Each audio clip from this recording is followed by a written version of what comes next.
بسم الله الرحمن الرحيم. السلام عليك يا رسول الله صلى الله عليه وآله وسلم. السلام عليك يا ابن رسول الله ورحمة الله وبركاته. اما بعد، السلام علیکم ورحمۃ اللہ وبرکاتہ. عزیزان گرامی، حاضرین محفل، امید کرتی ہوں انشاءاللہ العزیز الحکیم آپ خیریت سے ہوں گے اور اللہ کے لطف و عنایت سے قرآن الحکیم کی برکات کو حاصل کرنے کے لیے قرآن الحکیم سیکھنے کی طرف متوجہ ہوں گے. تو آتے ہیں اپنے ٹاپک کی طرف. آپ کو زیادہ انتظار نہ کرواتے ہوئے ہم لوگ گفتگو کر رہے تھے نون ساکن اور تنوین کے قواعد کے حوالے سے، اور اس کا پہلا حال یعنی اظہار کے حوالے سے ہم نے سیر حاصل گفتگو کی اپنی پچھلی ویڈیو میں، اور ابھی ہم نون ساکن اور تنوین کے دوسرے قاعدے اقلاب کے حوالے سے گفتگو کریں گے. سب سے پہلے اس کی ڈیفینیشن پہ بات کر لی جائے کہ آیا اقلاب کہتے کسے ہیں. اقلاب کہتے ہیں منقلب کر دینا، تبدیل کر دینا، چینج کر دینا.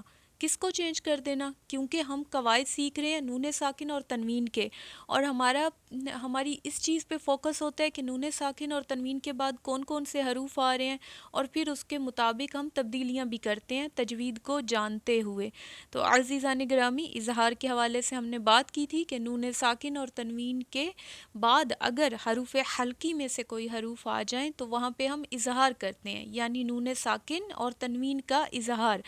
اب ہم نے اقلاب کرنا ہے تو اسی طرح سے ہم دیکھیں گے کہ نون ساکن اور تنوین کے بعد، میں آہستہ آواز میں اس لیے بول رہی ہوں تاکہ آپ اس کو سمجھ سکیں. بہتر ہوگا اگر آپ اس کو لکھ لیں اور لکھ کے سمجھنے کی کوشش کریں. انشاءاللہ العزیز الحکیم آپ کے لیے قرآن الحکیم سیکھنا بہت آسان ہو جائے گا. تو عزیزان گرامی، اگر نون ساکن یعنی وہ نون جس کے اوپر جزم ہوتی ہے حالت سکون میں ہو، اور یا تنوین یعنی دو زبر دو زیر دو پیش کے بعد اگر با آ جائے، حرف اقلاب فقط با ہے، اگر با آ جائے تو ہم نون ساکن اور تنوین کو میم میں تبدیل کر دیں گے. دوبارہ آپ کی آسانی کے لیے اور آسان لفظوں میں کرنے کے لیے کہ دیکھیے، جب کبھی بھی نون ساکن یا تنوین یعنی دو زبر دو زیر دو پیش آ جائے تو وہاں پہ ہم نون کی جگہ پر میم ادا کریں گے، لیکن قرآن الحکیم میں اکثر اوقات چھوٹا سا میم درج ہوتا ہے. جی تو عزیزان گرامی، اب آپ کے سامنے چند ایک امثلہ کی ہم مشق کریں گے. بسم اللہ الرحمن الرحیم. فم بجست، فم، ہم اس کو فن نہیں پڑھیں گے، فم. اور اسی طرح سے ینبتو، فنبت، من بعد بالجنب لینبذن، ذنب، انبیاء، من بخل، من بین، انبتنا، لنسفعا بالناسیہ، خبیر بما تعملون، کرام بررہ. اب یہاں پہ دیکھیں ملا کے بھی لکھے ہوئے اور الگ الگ بھی.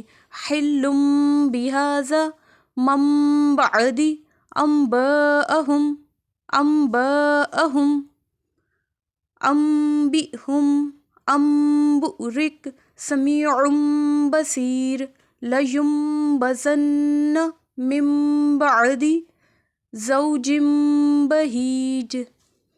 تو عزیزان گرامی، تمام الفاظ اور حرکات اور اس کی خیال رکھیں کہ مقدار کتنی ہے، میں نے اس کو کتنا لمبا کیا. امید کرتی ہوں آپ کو سمجھ آ چکا. دوبارہ کہوں گی، ایک دفعہ کرنے سے، چند ایک بار کرنے سے یہ چیز بالکل بھی ہمیں ازبر نہیں ہوتی. میری زندگیوں میں عملی طور پہ تلاوت میں یہ چیزیں شامل نہیں ہوتی جب تک کہ آپ مسلسل نہ کریں، کیونکہ ہم ایک نئی چیز سیکھ رہے ہیں. تو عزیزہ، نئی چیز اس لیے کہ پہلے ہماری لاپرواہیوں کی وجہ سے ہماری تلاوت سے یہ چیزیں خالی تھیں. تو آپ سب کی خصوصی دعاؤں کی منتظر. سلامت رہیں، محتاج دعا، فی امان.